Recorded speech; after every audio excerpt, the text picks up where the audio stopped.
As you have seen in the news that some Swedish or Norwegian robotic company has used a submersible drone to find the twisted and bent metal of the Nord Stream gas pipeline that was sabotaged or blown up on September 26th last month.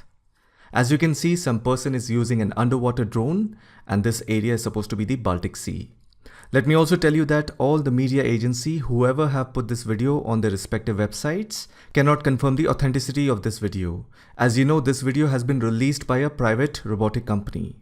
This is not the official video released by the Swedish government. As you can see, this person dropped the underwater drone. Can you see this trench in the seabed? It is said that because of a powerful explosion, part of this pipeline was either missing or buried in the seabed. Here we are talking about at least 50 meters, that is 164 feet of underwater pipeline, is either missing or destroyed by a blast.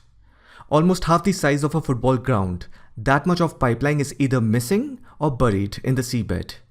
Now here you can see what appears to be a massive tear in the Nord Stream 1 pipeline. And you can also see that some of the steel portion is bent towards outside.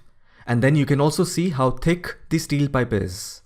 Now over here, yes, this piece of steel is bent towards the outside. But this portion here looks as if some precision metal cutting has been performed from outside. If you remember, the Western narrative is that Russia has sabotaged their own pipeline. But the elementary logic says damaging the pipeline was not in Russian interest, because this pipeline was already giving a huge leverage to Russia. Anyhow, a lot of people, especially from the West, had this theory that since Russia every year uses a machine that goes through the pipeline to inspect and remove debris and sludge, so it is said that Russia must have attached a bomb and remotely destroyed it. Now, any kind of explosion from inside the pipe should cause a damage similar to this. Either the whole pipe will bend outward like a flower, or you will find a straight elongated cut, and the metal would bend outward.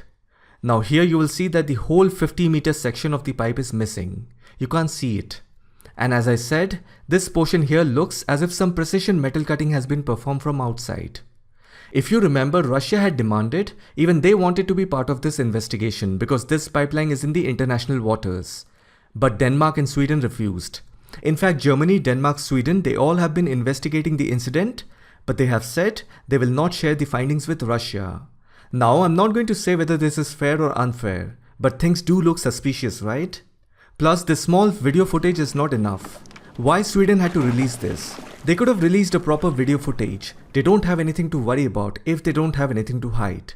And look at this. One person sitting on a boat is using an underwater drone, that too tied with a thread or something. Come on, it's a joke to expect this sort of boat and this kind of a device for doing this pipeline investigation. I strongly feel this has been hired by the media. A 22 seconds video which only shows one small particular part of broken pipeline cannot prove anything. It seems like a small trailer that had to be released for curiosity building and gaining viewers' attention. Plus, we also know that this pipeline was not transporting any gas since August when Russia closed it down. And then the explosion happened on 26 September. Anyhow, I've already made a video on this topic wherein I have clearly stated who could have done all of this and what they have to gain from it. Watch that video and you'll understand all of this. For me, it looks like someone must have laser cut the pipe from outside and inserted explosives in the ridge. Plus, Sweden is silent about the investigation. That speaks a lot. And then you also have to understand that it is not going to be an easy fix. Seawater has entered the pipeline. The whole pipeline is damaged. It is a clear win for the West, not for Russia. And furthermore, who knows this whole footage is fake? It is not the Nord Stream pipeline. This must have been filmed in some lake. I believe even you and I can go in some civilian dress and drop cameras down with no government or military around. As it is, this whole Russia-Ukraine war has become a social media sensation wherein Ukraine and the West are winning the war on the internet and Russia is winning on ground. So these kind of video footages that are being released by the Western countries have now become a joke.